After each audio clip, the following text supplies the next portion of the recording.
Bonjour à nouveau et bienvenue dans cette deuxième partie sur les notions théoriques et ce qu'il y a à comprendre en social media management et en community management. Les deux métiers s'exécutent sur Internet. Les deux métiers demandent presque les mêmes compétences. Les deux métiers sont complémentaires. Les deux métiers sont différents et doivent être exécutés par deux personnes. Mais malheureusement, ce qu'on voit, c'est que c'est une personne qui exécute la plupart du temps les deux métiers et bien au-delà. Pour finir très rapidement, et essayer de passer à la pratique le plus rapidement possible, nous allons juste voir ici comment est-ce qu'on va mesurer le succès d'un community manager ou celui d'un social media manager. C'est-à-dire, si on vous prend comme social media manager dans une entreprise, comment est-ce que vous allez être évalué? Ou comment est-ce que vous allez vous auto-évaluer si vous vous engagez dans une carrière de community manager ou social media manager en indépendant, c'est-à-dire en freelance? Si vous proposez ces services-là à des entreprises et qui vous demandent maintenant comment est-ce que je vais savoir si ça marche ou pas, est-ce que vous allez lui dire comment est-ce qu'il va mesurer votre succès? Donc, ce sont les principaux points qu'on va voir. Quand c'est orange, on va savoir. Quand c'est rouge, quand c'est vert, comment est-ce que vous allez faire de telle sorte qu'à chaque fois que vous exécutez votre travail, que tous les signaux soient ouverts. Alors, pour le social media manager, alors, lui, son objectif, la plupart du temps, il est fixé par la stratégie. Il est fixé par son employeur, son supérieur hiérarchique, entre autres. Quand les ventes augmentent, par exemple, on va mesurer le taux de conversion des médias sociaux et le taux de clics sur les annonces. C'est lui qui conçoit les annonces. Oui. C'est donc à travers lui que l'on saura. C'est à travers les ventes, c'est à travers les clics, c'est à travers, de manière simple, les conversions. On saura s'il a bien travaillé. Les ventes, les abonnements, par exemple. C'est à travers ce type de métrique qu'on saura que le social media manager a bien travaillé. Ceci maintenant en corollaire avec le budget qui lui a été alloué, bien le budget qui a été alloué dans les stratégies de marketing, de fidélisation, de communication, entre autres. Alors, les objectifs du social media manager donc se reflètent souvent à travers une longue durée, à travers des mois, à travers des semaines, à travers des années même parfois. Oui. Parce que si l'entreprise souhaite accroître la notoriété de sa marque, dans par exemple une nouvelle ville, alors là, le social media manager va élaborer une stratégie sur les publications, mais aussi sur les annonces, pour atteindre ce marché cible-là, mais dans la longue durée, pas sur le court terme. Et pour rappel, comme je l'avais dit à l'entame, les stratégies de médias sociaux ne sont pas des techniques, c'est un dévouement. Pour créer une relation profonde avec des gens, pour créer une relation profonde avec une personne, ça prend du temps. Maintenant, imaginez si c'est avec plusieurs personnes, pour créer de la confiance, pour créer de l'empathie, pour créer une relation en tout cas durable, pour que les gens soient prêts même à pardonner des choses à votre marque, ça prend du temps. Ça prend du temps. Et plus ça prend du temps, mieux c'est. Parce que comme dans toute relation sincère, ça s'améliore avec le temps. Si vous êtes authentique en tant que marque, en tant qu'entreprise, vos relations avec des gens que vous vendez, si tu me vends aujourd'hui, demain, après-demain, après-après-demain, s'il y a eu des couacs, avec la manière de réparer, avec la manière de s'excuser, avec la manière d'améliorer en constance les choses, à travers ça, à travers toutes ces vœux et ces actions, le client, le prospect, le fan, le follower finit par faire de vous votre marque, sa marque préférée pour le type de produit préféré, ou bien le type de service préféré, ou bien tout simplement l'influenceur à suivre. Alors, le succès d'un social media manager donc va se mesurer, retenons bien, davantage sur le long terme. Parce que en défendant cette marque, il va pouvoir cultiver des relations avec certains utilisateurs, il va perdre aussi certains utilisateurs en cours de route. Alors, le succès va ressembler plutôt à une augmentation des mentions de la marque. Là où on parle de la marque, par exemple, sur Internet, je rappelle que c'est mesurable et il y a des outils qui permettent de mesurer ça. Et on va apprendre ça dans les modules qui vont suivre à la fin de cette formation. Si je prends toujours l'exemple de la ville, l'exemple de la croissance d'une notoriété d'une marque dans une ville, par exemple. Le social media manager va faire des recherches sur les utilisateurs locaux. Il va essayer de s'engager avec eux. Et le community manager sera sur le terrain et va essayer de créer des événements en essayant de mesurer le succès de la stratégie du social media manager à travers la participation à ces événements et les inscriptions. Je rappelle. Une stratégie d'acquisition d'une nouvelle ville. Le social media manager va être là-bas pour faire des stratégies. Le community manager va être la personne qui va pouvoir mesurer l'effectivité de ces stratégies. Comment, en créant par exemple un événement et en essayant de voir quelles sont les personnes qui sont venues à cet événement. L'ouverture par exemple d'un nouveau magasin, d'un nouveau supermarché, l'ouverture d'une nouvelle franchise à travers une nouvelle ville. Alors, le social media manager va planifier une stratégie de publication de contenu, va faire des campagnes marketing, par exemple au niveau de la page, que ce soit sur les médias célèbres la plupart du temps, Facebook ou Instagram, et on va mesurer si ça marche ou pas. Comment? En essayant de voir combien de personnes sont venues à travers la communication que nous avons fait sur Facebook. Et le community manager va être la personne là qui va dire, lorsque les gens vont arriver, où est-ce que vous avez pris connaissance avec l'existence de notre entreprise, avec l'ouverture de notre boutique ici.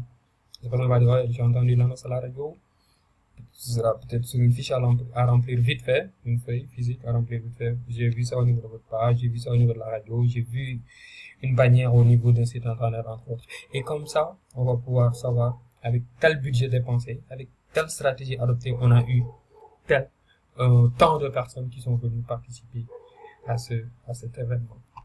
Donc, parmi les éléments qui permettent de mesurer participation à un événement. Tout simplement parce que parmi les métriques qui vont être mesurées pour évaluer le succès d'une stratégie de médias social à travers les tâches d'un social media manager, on peut y inclure la participation, par exemple, à un événement. Donc, pour le community manager, comme je dis, ce sera maintenant sa capacité à interagir avec les gens, pour que les gens, dès le premier contact avec le premier visage de l'entreprise, qu'ils puissent commencer maintenant à créer une relation forte et une relation sociale entre les gens qui s'intéressent à la marque. Et en essayant d'expliquer comment maintenant tout le monde peut bénéficier de leur présence et comment les gens peuvent s'entraider et bâtir une communauté autour de la marque. Parce que la finalité des réseaux sociaux, c'est bâtir une communauté. Et si c'est bien réussi, une communauté qui va fonctionner comme une tribu. Alors, on va pouvoir mesurer le succès avec des outils particuliers. Par exemple, un outil qu'on va apprendre qui s'appelle Sprout, avec Sprout Social. On peut mesurer le succès d'une stratégie de marketing. Et ça, c'est des choses pratiques qu'on va voir lorsque viendra le moment. Alors, Sprout permet de fournir des rapports d'analyse en plus de Facebook Insights, par exemple Facebook avec Facebook Analytics, avec Instagram Insights, par exemple pour Instagram, Twitter Analytics, sur LinkedIn à travers le site web avec des outils comme Google Analytics mentionnés précédemment. Alors, Sprout aussi permet de mesurer le succès à travers Instagram, oui, parce que ça permet d'identifier de manière très facile les meilleurs moments à publier, par exemple, pour le réseau social. Et ça, c'est un message, c'est une information capitale pour le social media manager. Alors, et des rapports aussi sur Sprout permet de mesurer l'effectivité des tâches du community manager, oui, à travers ce qu'on appelle les rapports d'étiquette. Ce pro-social nous permet de savoir comment est-ce que le community manager pourrait interagir mieux avec les membres de la communauté. Avec le balisage de messages par thème ou par campagne, on peut aussi savoir quel est le type d'interaction qui montre plus d'efficacité ou non. Alors, pour résumer tout de suite, au niveau de la présentation, toujours des concepts théoriques, des nuances, à savoir entre ces deux métiers, qui s'exécutent, comme je dis, sur le même terrain, bien presque sur le même terrain. Alors, à partir de là, on sait, par rapport au profil qu'on veut adopter, par rapport oui, je répète, si vous avez des compétences en social media management et en community management, créez 2 CV. D'accord? Un CV en social media management, un CV en community management. Et chaque CV avec maintenant, en prenant connaissance des attentes, en prenant connaissance des compétences qu'il faut, surligner les compétences que vous savez et déposer chaque CV pour chaque type de poste. Si vous voyez qu'on recrute un social media manager ici, allez déposer le CV social media manager. Community manager, pareil. En fait, l'intérêt final de cette présentation, c'était de vous montrer ça. Si vous êtes en mode recherche d'emploi, si vous êtes en mode de recrutement, ça aussi, ça peut vous aider à savoir de quoi vous avez besoin. Bien qu'évidemment, je sais que la finalité, chez les recruteurs, c'est toujours de prendre une personne qui sait tout faire. Surtout pour leur première expérience en ce qui s'agit de stratégie de contenu digital au niveau des réseaux sociaux. Alors, vous êtes un avocat pour promouvoir une marque, ou bien vous êtes un social media manager pour dire comment les choses vont pouvoir marcher. En tout cas, vous pouvez être les deux. En suivant cette formation, vous allez pouvoir être les deux. En suivant cette formation, vous allez pouvoir, si vous êtes recruté en tant que community ou social media manager, savoir là où commencent vos responsabilités et là où elles se limitent. Parce que les responsabilités, les compétences et les objectifs concernant ces deux profils sont différents. Le social media manager se concentre sur le contenu et la présentation de la marque, tandis que le community manager se concentre davantage sur le développement de la communauté digitale de la marque. Toujours, si vous êtes recruteur, vous cherchez à embaucher un comme base de votre équipe de communication et marketing digital, essayez de vous assurer que cette personne connaît les différences et qu'elle peut exécuter l'une ou l'autre des blocs de compétences qui sont attendus. Alors, c'était ça pour la différence entre le social media manager et le community manager. Toujours est-il qu'il y a aussi d'autres nuances à savoir concernant toujours les plateformes. Par là, j'entends médias sociaux et réseaux sociaux. Parce que vous savez ce qui fait la différence dans un entretien d'embauche, par exemple. Ce qui fait la vraie différence. Et ce qui est très triste d'ailleurs, c'est parfois la compréhension des notions théoriques. Vous pouvez avoir les compétences, vous pouvez avoir plusieurs compétences. Mais si vous ne savez pas qui vous êtes, vous aurez beaucoup de mal pour faire comprendre pourquoi vous choisir. Et retenez bien qu'il y a des gens, tout simplement en sachant théoriquement comment les choses marchent, ils sont parvenus à être les personnes sur qui une entreprise mise et une personne sur qui cette entreprise-là fait confiance. Tout simplement parce que ces gens-là, ils comprennent ils comprennent les choses. Même s'ils ont du mal à effectuer ces choses, s'ils ont du mal à produire du résultat, ils ont eu, la première fois qu'ils ont été en face d'une opportunité, ils ont pu montrer que eux, ils s'y connaissent.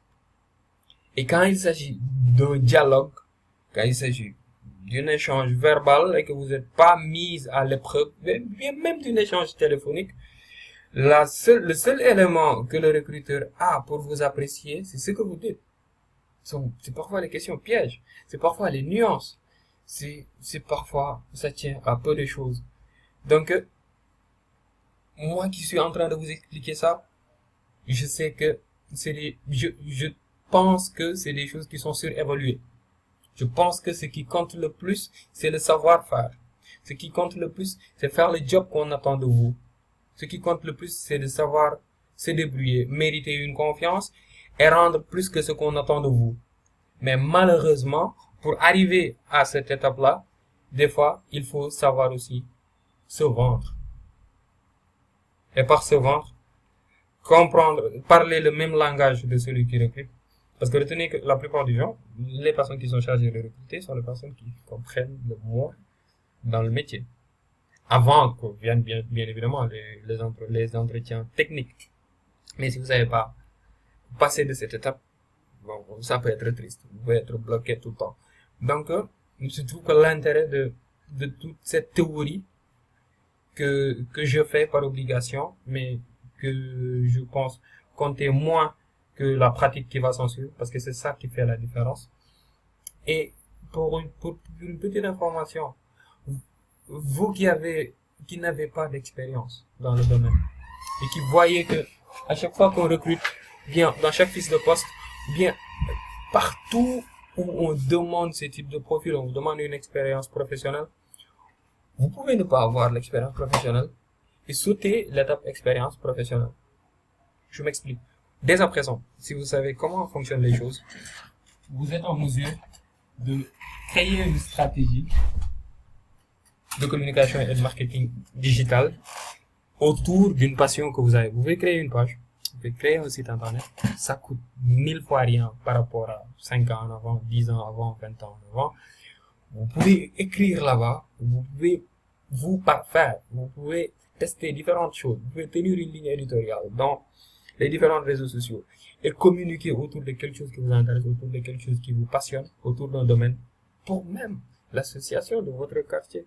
Vous pouvez aller créer une page pour créer des visuels, communiquer pour fédérer toute communauté, vous exercer. Et le jour où vous verrez une offre d'emploi qui demande 6 mois d'expérience, 1 an d'expérience, une offre de stage qui demande 6 mois, une offre d'emploi qui demande 2 ans, vous allez faire abstraction du fait qu'on mentionne que seules les personnes qui ont 2 ans d'expérience peuvent postuler. Vous allez pouvoir postuler en envoyant votre CV, bien évidemment, et en mettant en référence tout ce que vous avez eu à réaliser dans le cadre tout simplement de vos passions, dans le cadre de votre aptitude à être proactif ou proactive. Et un recruteur qui est devant une personne qui a déjà fait beaucoup de choses, sans y être obligé, qui est devant cette personne-là, et qui doit choisir entre cette personne et une personne qui dit avoir une expérience professionnelle, bien sûr, et qui l'a de manière avérée, au niveau d'un poste où tout ce que cette personne faisait, c'était d'exécuter ce qu'on lui demandait. Il y a des recruteurs qui savent donner plus de chances aux personnes proactives, aux personnes qui en veulent. Parce que s'exercer, mettre en pratique, tester, se tromper, réadapter et pouvoir venir prouver que voici ce que j'ai fait. Vous pouvez même, en envoyant votre candidature et en montrant vos références, vous pouvez permettre aux recruteurs de découvrir que vous savez faire mieux que ce que le poste demande. Et là, ce sera votre jour de chance. Alors, c'était juste une astuce à prendre en compte dans votre état d'esprit et dans votre organisation autour de l'acquisition de compétences, mais autour aussi de la recherche d'une opportunité où vous allez faire valoir ces compétences-là dans le cadre d'un travail formel. Alors, les différences entre les médias sociaux et les réseaux sociaux. Alors, pour essayer de les comprendre, il faut toujours se rabattre sur les rôles, mais ici de manière un peu plus large, parce qu'ici il est question de plateforme. Quand on se rabat sur les rôles, on se rend compte que c'était pas forcément facile. qu'il y avait plusieurs nuances, il y avait beaucoup de limites entre les deux, mais qu'il y avait aussi une complémentarité. Ici aussi, c'est pareil. Pour faire vraiment la différence entre les deux, on va d'abord, bien évidemment, les définir. Les médias sociaux, ils sont souvent définis comme des formes de communication électronique, en tant que site web, en tant que réseautage social, ou microblogging, Facebook, Twitter, entre autres. Maintenant, c'est des formes de communication à travers lesquelles les utilisateurs créent des communautés en ligne pour partager des informations, pour partager des idées, pour partager des messages personnels ou d'autres formes de contenu, sous forme de, par exemple, vidéo, infographie, audio, entre autres. Donc, par définition, le média social, j'essaie de me répéter, représente des formes de communication. Ça peut être web, ça peut être réseau social, ça peut être plateforme de microblogging, à travers lesquelles des utilisateurs créent des communautés composées de personnes, bien sûr, en ligne, pour partager des infos, pour partager des idées, pour partager des messages personnels et pour partager d'autres contenus. À la différence des réseaux sociaux qui représentent des réseaux de création et de maintien de liens personnels et commerciaux, particulièrement en ligne.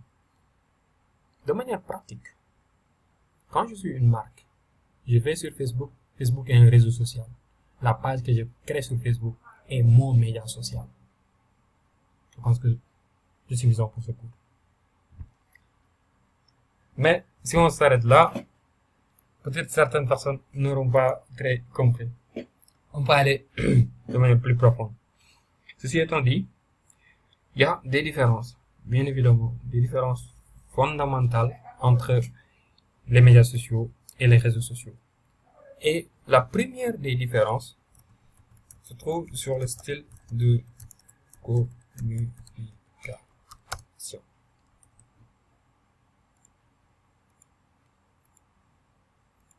Alors, sur les réseaux sociaux,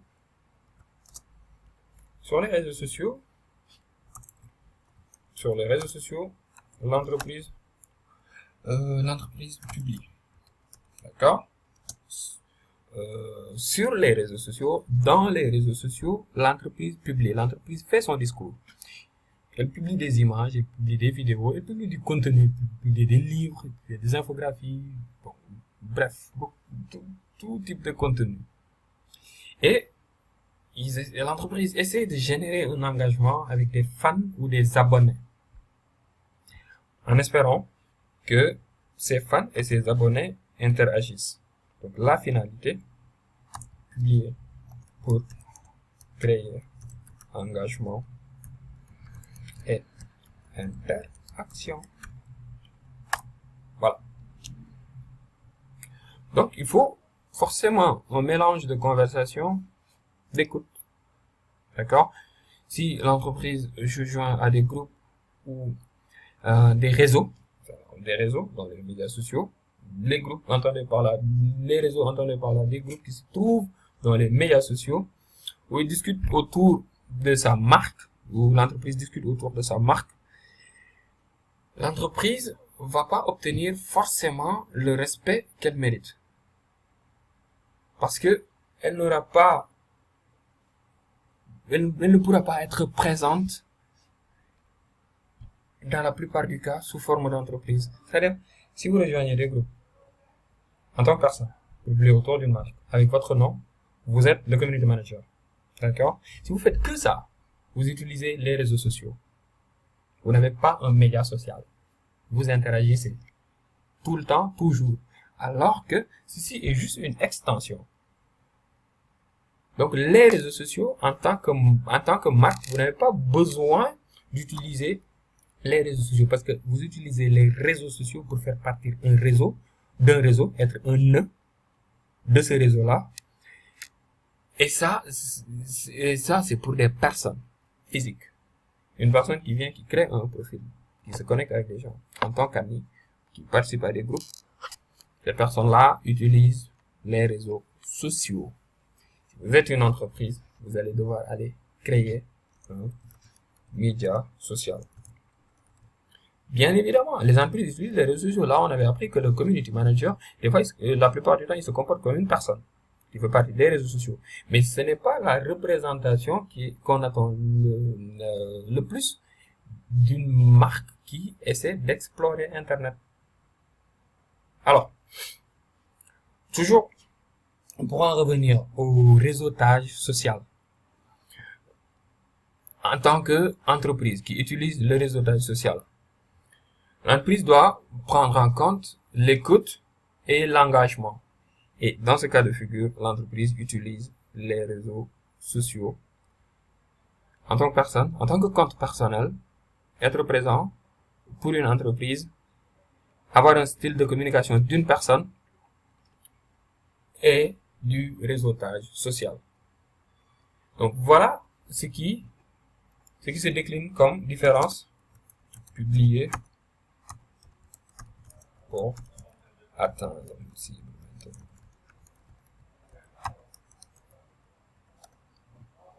Voilà. Donc, qu'est-ce qu'on va retenir ici? Le social media manager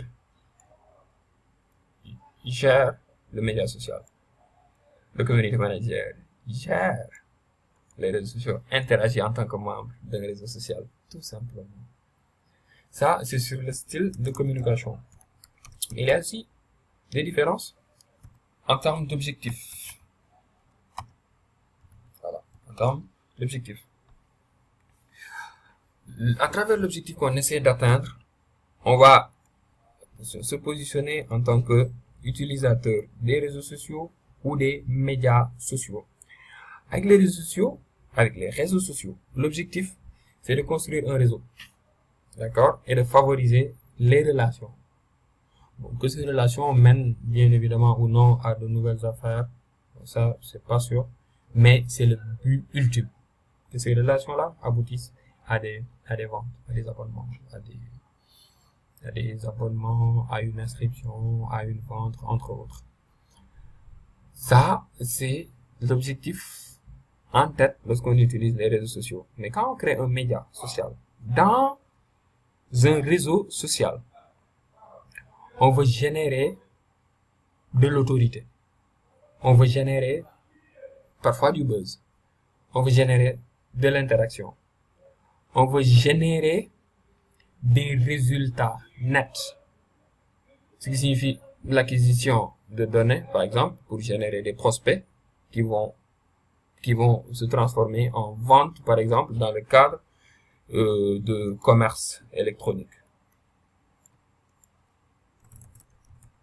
Notoriété. Et pour la notoriété, ici pour communiquer en tant que média.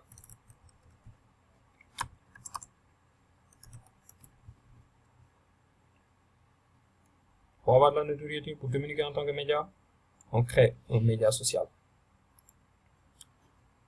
Et pour... attendez, parce que... voilà.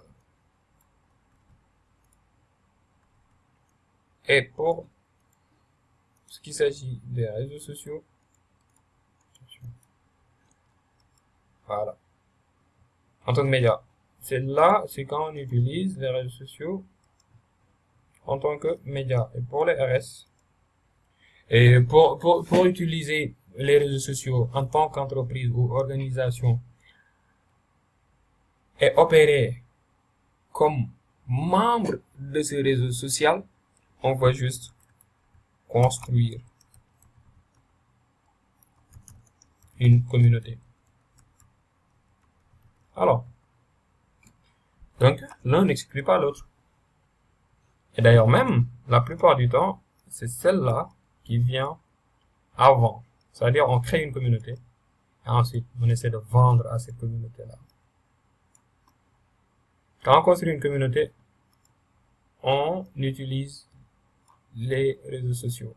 On utilise les plateformes en tant que membre d'un réseau social. Et une fois cette communauté bâtie, on va utiliser maintenant cette communauté-là. On va utiliser notre position en tant qu'entreprise, organisation, personne d'influence pour maintenant communiquer et faire exécuter une action. et faire passer un message, par exemple, et faire cliquer pour s'abonner, et faire partager, par exemple, si on est dans le domaine, par exemple, de l'actualité. Par exemple, si on est dans le domaine de l'entrepreneuriat, dans le cadre de l'information. Alors, toujours s'agissant des différences, il y a, donc, étant donné que les objectifs sont différents, une autre différence se décline, parce que quand on a des objectifs différents, on génère du contenu différent. Oui, parce que le contenu, c'est quelque chose d'important à chaque étape du marketing. Bien qu'on en ait besoin à la fois pour les médias sociaux et pour les réseaux sociaux, le type de contenu qu'on utilise sera différent pour chacun des cas. C'est-à-dire, pour les médias sociaux, quand on communique à travers notre channel, à travers notre présence en tant que média, ou quand on communique à travers notre profil en tant que membre d'un réseau social, le contenu sera différent. Alors, en tant que membre dans un réseau social, donc en tant qu'entreprise qui utilise les réseaux sociaux, le contenu qu'on va créer, ce sera pour générer des conversations. Ce sera pour soulever des questions. Parce que quand on a des conversations approfondies et informatives avec des gens dans l'espoir de nouer une connexion et de gagner de nouveaux fans ou followers, on développe notre réseau. D'accord?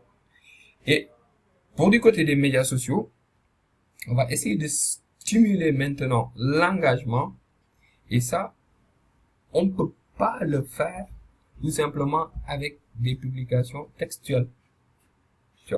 Au niveau, par exemple, pour ce qui s'agit de la contenu,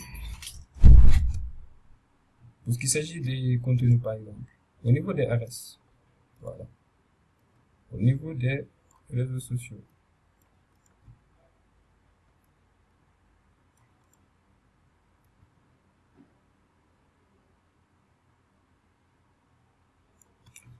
au niveau des réseaux sociaux,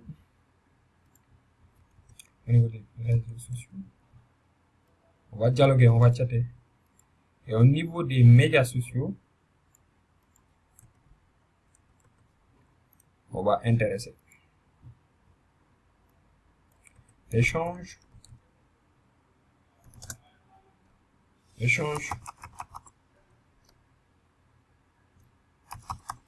Intérêt. Alors, du contenu. Maintenant, pour un contenu qui favorise les échanges, c'est un contenu qui crée de la discussion. La discussion se fait sous forme textuelle. Mais déjà, dans la nature des contenus, ici, la différence va se décliner sur les formats. Ici sera le format texte, ici sera le format vraiment, parce que pour créer de l'intérêt, on va pas utiliser un texte de 250 mots pour créer de l'intérêt. Au contraire, on va utiliser des images. On va utiliser de la vidéo aussi. Ah, oui, on va utiliser du texte bien évidemment, mais on va utiliser aussi et surtout des images, des vidéos. On va utiliser des appels à l'action. Ouais. Voilà. Des call to actions. Voilà. Donc, en termes de contenu, voici les grandes différences. Alors, toujours s'agissant des différences. Vu qu'au niveau des médias sociaux, on va publier tout type de médias, on va choisir plus la vidéo, qui est le format qui a fait le plus de preuves et qui est le format le plus mis en avant à travers, que ce soit sur YouTube, que ce soit sur Facebook, que ce soit sur Instagram, bien qu'Instagram, les vidéos ne l'emportent pas sur les images, c'est vrai. Mais l'intérêt, en tout cas, au niveau d'une stratégie de médias sociaux, l'intérêt serait d'utiliser du contenu qui va intéresser les gens et qui va les rendre engagés autour de la marque. Ça ne veut pas dire que ces contenus ne peuvent pas se chevaucher, mais la façon dont on les utilise vont être différentes. Ici, les images vont être du texte, questions, réponses, informations, mise à jour, entre autres, en tant que membre dans un réseau social et en tant que community manager. Alors, quelle sera maintenant la différence d'utilisation, c'est-à-dire en termes de temps et d'effort? Alors, si on est une marque active sur les réseaux sociaux, par exemple, on utilise un outil de community management et de social management, media management professionnel, donc, comme Hootsuite, qu'on va apprendre, bien évidemment, qu'on va apprendre. Hootsuite, Buffer. Parce qu'aujourd'hui, retenez que les community managers professionnels, ils n'ouvrent pas leur navigateur pour ouvrir ici la page Facebook de l'entreprise, le compte Twitter là-bas, le compte LinkedIn là-bas. Non, non, non. Il y a des outils qui permettent de regrouper tout autour d'une même fenêtre. À travers une fenêtre, vous connectez tous les médias sociaux, vous répondez à tous les messages, tous les commentaires à travers une seule fenêtre. Il y a des outils professionnels qui permettent de faire ça. Donc, et ce sont ces outils-là qui sont utilisés par les community managers ou social media managers professionnels. Donc, dès à présent, vous pouvez savoir, si vous commencez à utiliser Internet dans le cadre de community management ou social media management, retenez que si vous utilisez ces outils-là, vous utilisez les outils qui sont utilisés dans les entreprises et organisations qui veulent être efficaces. Voilà. Mais si vous utilisez voilà, votre navigateur pour ouvrir la page Facebook ici, dans un onglet, la page Twitter, la page Instagram, parce que Instagram aussi peut être utilisé sur l'ordinateur, la page LinkedIn, pour venir à chaque fois aller dans boîte de réception, voir notification, répondre à un commentaire, voir qui a partagé, publier. Non. Il faut utiliser un outil intégrateur de médias sociaux comme Hootsuite ou Buffer. Et on va apprendre comment utiliser ça de manière simple et efficace. Comment déjà avoir un compte sur Hootsuite, paramétrer les différents comptes des médias sociaux qu'on a autour d'une seule adresse mail. Donc, nous étions en train de définir la différence, de soulever les différences en termes de temps et d'effort. Et c'est pourquoi j'ai parlé de Hootsuite. D'accord? Donc, on utilise Hootsuite. Bon, il y en a plein. Hootsuite, Buffer, HubSpot, Sprout Social, que j'avais mentionné tantôt pour voir là où on nous a mentionné. On les utilise pour gagner du temps et mesurer les analyses derrière les efforts, parce qu'avec ces outils-là aussi, on peut analyser les efforts qu'on fait et les résultats derrière ces efforts-là. Et on fait ça, on va créer des publications, les planifier, on va après s'asseoir pour voir l'engagement et regarder en tout cas les résultats qu'il y a. Avec les réseaux sociaux, il n'y a aucun moyen de automatiser tout ça. Avec les réseaux sociaux, on interagit comme une personne. Il n'y a pas moyen de communiquer comme média social. Donc, on n'a pas la possibilité d'utiliser ces outils-là. Donc, on va utiliser beaucoup de temps pour peu de résultats. Maintenant, il y a résultat. Donc, ici, il s'agit de faire des échanges. Donc, l'efficacité de ça va être mesurée sur le long terme. Par contre, l'efficacité de ça va être mesurée très rapidement et la communication à travers les médias sociaux va être exécutée de manière plus rapide et de manière plus automatique. Alors qu'avec l'utilisation d'Internet en tant que membre des réseaux sociaux, on ne peut pas automatiser vraiment tout ça. On ne peut pas mettre vraiment les points sur les i et arrondir les angles qu'il faudra. Chaque interaction qu'on va provoquer va nécessiter une concentration et une attention unique. Donc, les réseaux sociaux, ce sera comme sortir ensemble avec des gens. Ça va prendre du temps. Sortir avec votre communauté ensemble, ça prend du temps. Et ça exige beaucoup de dévouement, ça exige beaucoup d'efforts pour vraiment faire fonctionner une stratégie de communication de marque sur les réseaux sociaux. Donc, étant donné qu'à l'ère du digital, on essaie de tout mesurer. Mesurer les investissements, mesurer le temps que nous utilisons, le temps que nous passons pour développer les choses, mesurer les résultats, mesurer ce qu'on avait prévu, mesurer ce qui marche ou ce qui marche pas. Ce sont les médias sociaux qui permettent de faire ça. Donc, ce sont les médias sociaux qui, en tout cas, nécessitent plus d'attention en termes de stratégie, et les réseaux sociaux qui ont besoin plus d'attention en termes de volume de temps. Donc, la façon dont on va évaluer le retour sur investissement au niveau des médias sociaux et des réseaux sociaux va être différent. On va évaluer de manière très très différente, car on doit aborder les deux de manière complètement différente. Mesurer le retour sur investissement des efforts de réseautage social, c'est pas facile parce qu'il n'y a pas de réponse directe. C'est vrai que si les followers augmentent, alors c'est un retour sur investissement mesurable. Mais pour ce qui s'agit de la stratégie des réseaux sociaux qui vise à générer de l'engagement, par exemple, il est très facile, de l'engagement en termes d'action exécutée, bien sûr. Il est facile de définir le retour sur investissement. C'est vrai. Que ce soit la stratégie de réseaux sociaux ou de médias sociaux, plus on avance dans le temps, plus on sait si on a raison ou non, parce que c'est, tous les deux, c'est des stratégies de dévouement. Mais, cela ne sera pas aussi clair que dans une stratégie globale où on a tout défini, où c'est juste, dans une stratégie isolée où c'est juste une campagne, par exemple, marketing, on va dépenser tant d'argent, on va cibler tel profil, on va mesurer combien de gens se sont inscrits, on va essayer de savoir combien de gens ont finalement acheté, combien de gens combien de gens on a perdu en cours de route, par exemple. Alors, si on pilote les choses comme ça, le suivi, les analyses, entre autres, sont facilement mises en place. Il sera facile de mesurer le retour sur investissement. Mais de manière générale, mesurer le retour sur investissement sur le court terme, à travers ces deux stratégies ou canaux, bon, c'est vrai que c'est le même canal, à travers ces deux positionnements différents, ce sont les médias sociaux qui permettent de mesurer tout de suite. Bien que, quand on crée le buzz, à travers l'utilisation des réseaux sociaux aussi, on sait tout de suite que cela marche.